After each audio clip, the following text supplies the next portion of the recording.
I just wanted to show what to do if your Pet Brooder 90 is not powering on. This applies to the Pet Brooder 60, the Bird Brooders, the large and small ones, and the new version of the Pet Brooder 90 that looks a little bit gray. So I come over here, I notice, hey, my Pet Brooder 90 is not turning on. The first thing to do is not to panic. The next thing to do is to check the fuse in the back to make sure it's looking okay. The first thing to do is to come back to the rear of the brooder and go ahead and unplug the power cord. You'll notice there's a dumbbell symbol right here, and that indicates where the fuse are. There's a ceramic fuse here, and I can show you how to quickly test this. There's also an extra one here. To test if a ceramic fuse is still working okay, you can come to your phone, and as long as it's working okay, it'll push a number when you're typing a phone number.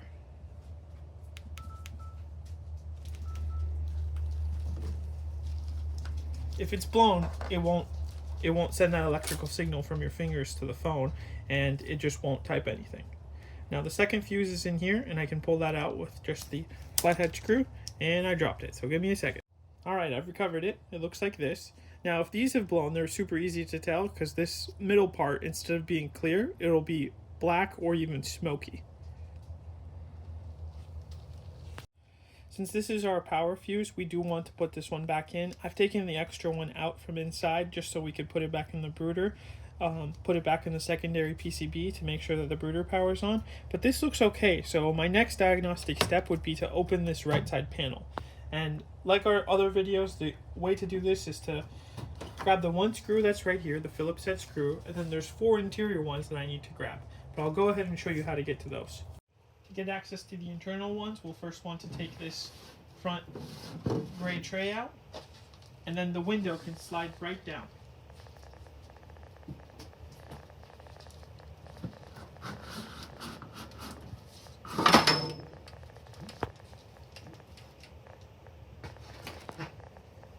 The 4 internal ones are one right here, one right here, one right here, and one in the back.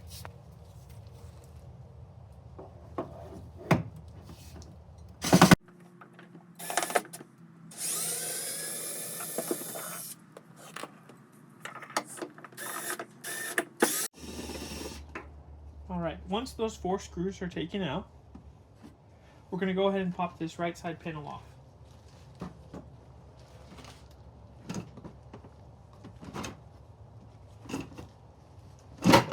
It's best to just wiggle it off slowly. It will slide off. Now you'll notice that the first thing that's connected here is the ribbon cable. Usually right here. And it does fall off, so when you're going to put it back in, it slides just like that. For right now, we'll leave this unplugged. And then we'll also need to unplug the water right over here. This is going to the water. We can just pull this up. And it should slide right out. Hoping you can grab a good glimpse of this. All right, perfect. And then we're going to take this power cord out of this little holder back here. This is our secondary PCB. Right in here on the top right is a place for a fuse. You'll note that it says 250 volt 10 amp fuse right on top. That's where we're going to go ahead and insert this secondary fuse that we had that was in the back of the power cord. We're going to go ahead and put this in and see if that works.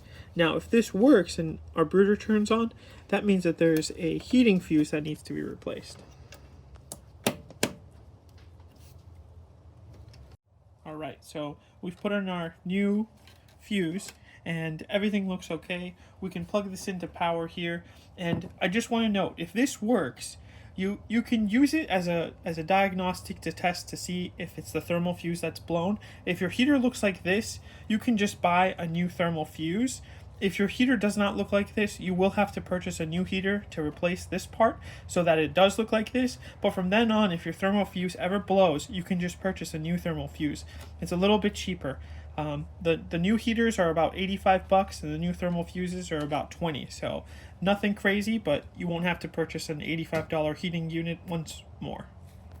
Alright, to diagnose, we're going to first plug this in. Do not touch any of these metal bits. We're only going to touch the plastic. We're going to go ahead and plug this in. Alright, our brooder did not turn on, so here's what we do. We go ahead and plug in the membrane. Now the membrane, if you recall, is a front control panel, so it has this ribbon cable. We'll want to plug it into this slot right here. If I could get my hands around it, there we go. Slide it right there, and then we'll go ahead and push this power button. Seems to be working. We still don't know whether it's heating. Now, this is lighting up as Celsius, so let me change that real quick. Okay, this is Fahrenheit. I'm going to set this to, let's say, 100. I'm going to turn humidity 77 here because we live in Florida, so I'm not going to change it. I'll just leave it. If you are somewhere where there's low humidity, you will want to turn this off, otherwise the pump will kick on. So here's what you would do. You would just push this down below 40 and it'll say U off, which is humidity being off. So let me feel the inside, see if anything's changed. It is heating, so it seems to be working fine. If you're just doing the diagnostics for this, you do have to replace the heating unit. If yours is one of the older ones, if yours is the newer one, you can just replace the fuse. That's perfectly fine. This is how you would diagnose.